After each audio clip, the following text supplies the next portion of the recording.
Hello everybody. Welcome to the Wine with Jimmy channel. Delighted that you are stopping by. This is the wines of Georgia, this wonderful, spectacular, cultural, gastronomical country which sits just off the Black Sea, south of Russia, north of Turkey and Armenia. And it's really worth looking into this country, as you'll know from all of these presentations that I have put together. We are looking here at part 4 of a 17-part series on Georgia, and this is looking at the geology and therefore our soils that we find here. The image that you've got in front of you is of the Kakheti pillar. This is in the Imereti region. And the reason why we're showing this is it gives you a nice sense of geology here. It's got this wonderful limestone outcrop that has a church monastery complex on top of it and around it. You'll find that the church is dedicated to Maximus the Confessor. There is a burial vault or a crypt. There are 3 hermit cells, and of course there is a wine cellar. It wouldn't be Georgia without having a wine cellar. If you have any comments or questions or concerns, please do get in touch. You can do so by commenting on this video below.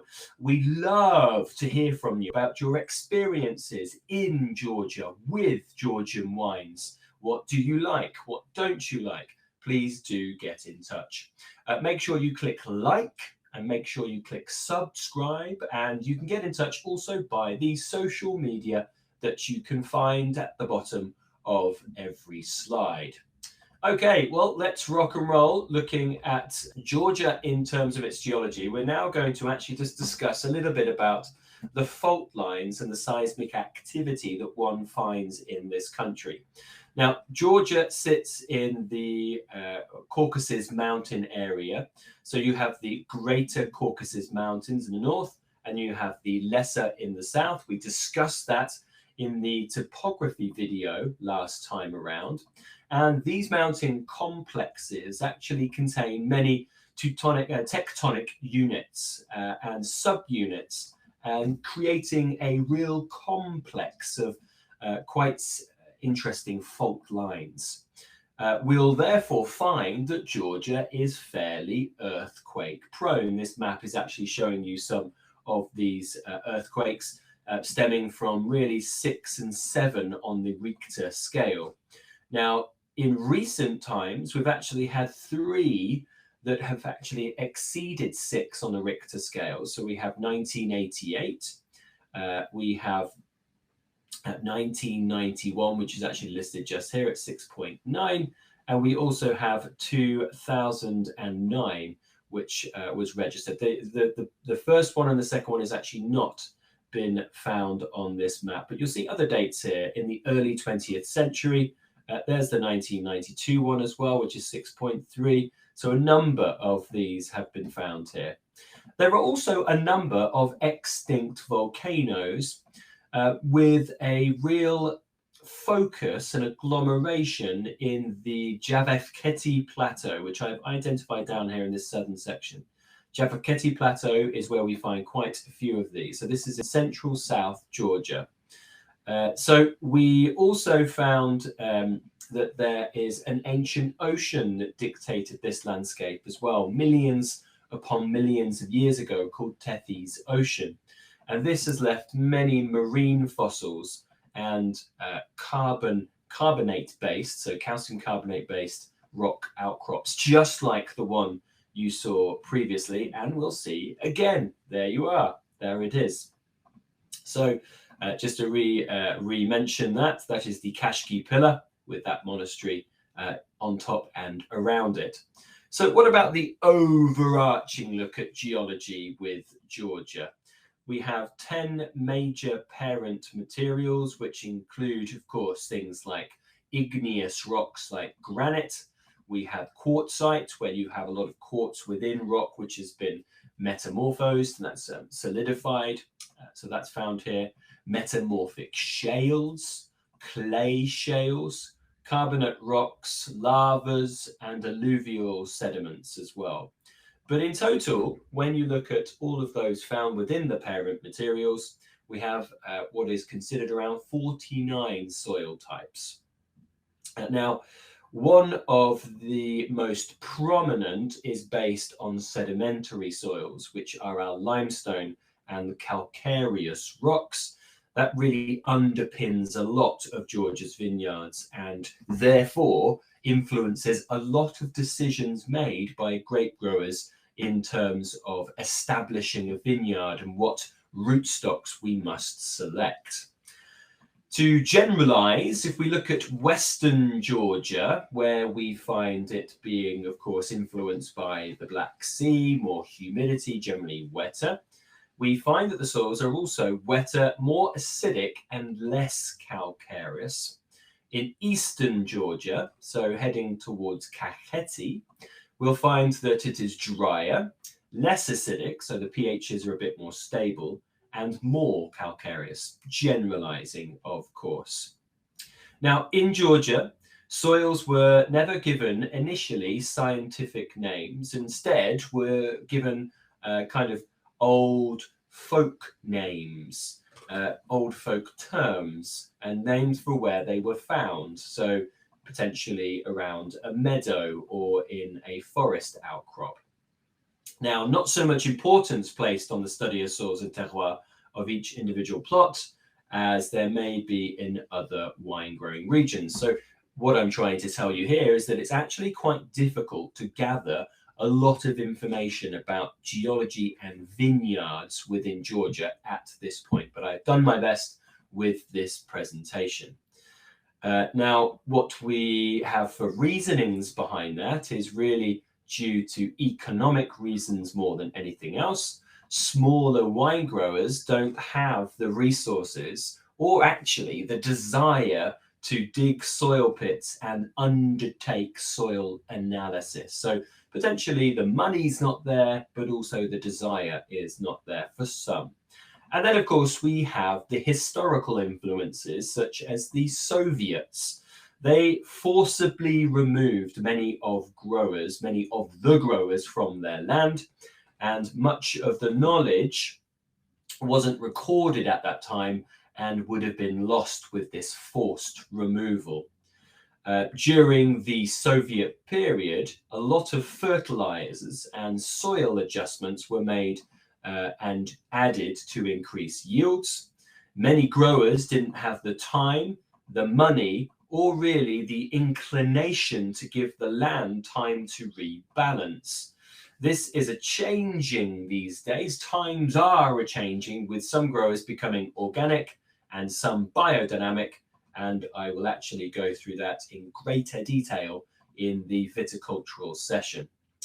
Now, of course, with this complex geology, which is not the most understood, we will find that there are different varieties being cultivated in small plot sizes, meaning that, of course, a real big sweep of analysis is quite difficult. It's quite unfeasible and unnecessary. So carrying on with the complex geology, we're actually going to now move around some of the main key areas of Georgia. And we look, of course, as always, at Kakheti, first of all, which sits on the central eastern part of Georgia. So yes, this has a complex geology, looking at things like shales, sandstone, volcanic rocks, volcanic sedimentary formations, and carbonate rocks as well. You'll find volcanic activity adding things like quartz, and where that's metamorphic, that will be quartzite. You'll get granitic and also basalts here as well. Soils are actually dominated by alluvial clays and loams with calcareous subsoils, mainly due to the certain river complex, the Arazani River, that we find in this area. Some of the smaller PDOs within Kakheti actually have outcrops of schistous soils and slates, fractured soils, which are metamorphic based on a certain type of parent material, depending on what that is. Moving across to Kartli, close towards Tbilisi. Here we are very famous for the sandstones, yellow-grey sandstones, which have a lot of fossilization to them. So a lot of mollusks and marine fossils. So various types of soils are found here, loamy in composition, often red, can be quite fertile, but also prone to erosive capabilities. So this is our Kartli region.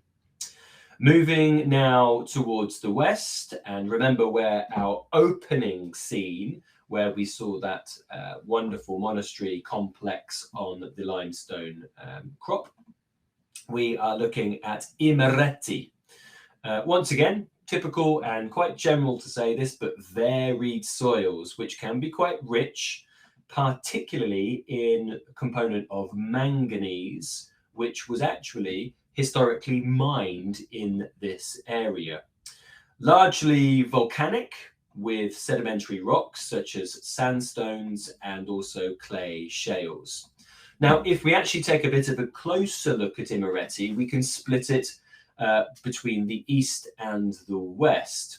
The east, which borders on towards the Lechkhumi mountain range and towards Kartli. This is where you have calcareous soils, forest-based soils, yellow Cambi soils as well in this area. Whereas western Imereti, so heading towards the Black Sea, is more red soils, terra rossa on volcanic rocks, but also terra rossa on limestone. So you'll often find a high iron content in our top and subsoil. But most of the vineyards are then on fairly heavy clays, and some of the flatter parts are a little bit loamy, a little bit more alluvial with their soils. Heading towards the northern parts of Georgia, we are looking at Racha and Lechkhumi. Here we go. So first of all, Racha is once again quite varied, but you'll have soils which I haven't included here with a lot of those old folk local domestic names, but mainly they are calcareous clays. Also, actually, some outcrops of flint here as well, and sand mixed with the clay. Lechkhumi is actually that more classic limestone base with a terra rossa red earth top soil. So you'll find iron content clay-based soils on top of limestone. And there is a PDO, which is the Vichy PDO, which is actually more on the clays and loams within Lechkhumi. And then we come across towards our more sort of Black Sea area. Again, this is Guria Samagrelo. So Samagrelo, first of all, is on, once again, quite ferrous iron-based red soils, which has this name here, Sitlmitsiani, I believe, in Georgian, or Krasnozem in Russian. So that is the Russian equivalent way of saying it. The mountain areas here will have more limestone. And in Guria, there is something called laterite, which is a very ferrous red clay, rich in aluminium oxide, hard when dry, and can actually be used for building materials and architecture. A couple of feet below, you find soft clay, which is of volcanic origin. You'll also find a little bit of terra rossa in these areas as well. And then finally, on the Black Sea, we have Ajara. This is an area which is lower in calcareous soils, lower in humus, and it has areas near the mountains heavy in clay with some gravelly soils, and you'll find volcanic rocks as well as alluvial deposits around the rivers. But around the Black Sea, the soils generally are fairly poor draining, which is not necessarily that positive for viticulture, of course, certainly an area where there is greater rainfall and more humidity. So it's not an area ideal in the most part for viticulture. And then towards the south, so towards the Turkish border, we have the Meskheti area. So Meskheti has soils which vary as the altitude increases as we go into the Lesser Caucasus mountain range. We have the Matvari River, which you have a carbonate from, and you have alluvial topsoils which are rich in clay over gravel. You'll find that up to about 1400, 1500 meters, you have this grayish, brownish, meadow brown and forest brown clay. Keyword here, brown in these areas. Meskheti, remember, quite famous for grape growers discovering very old, gnarly vines in this zone. Well, there you are, just an overview of some of the main important geological areas within Georgia. Please do join me for a video next time on viticulture. So key viticultural concepts here, talking about training, pruning, canopy management, old vines, and so on. So that's on part 5. As always, if you have any comments, any questions, any concerns, please pop it in the comments section below this video. It will be a delight to hear from you, certainly around your experiences of Georgian wines being European styles or their kind of Kvevri clay pot skin contact styles. And also, if you've visited the region, it'd be great to hear from you. Please make sure you click like and subscribe. And of course, if you do find yourself in the UK, come and see me at one of my establishments, my winery, potentially my wine bar, or one of my wine schools for a class, a glass, or a bottle. I've been Jimmy Smith. Ciao for now. Goodbye.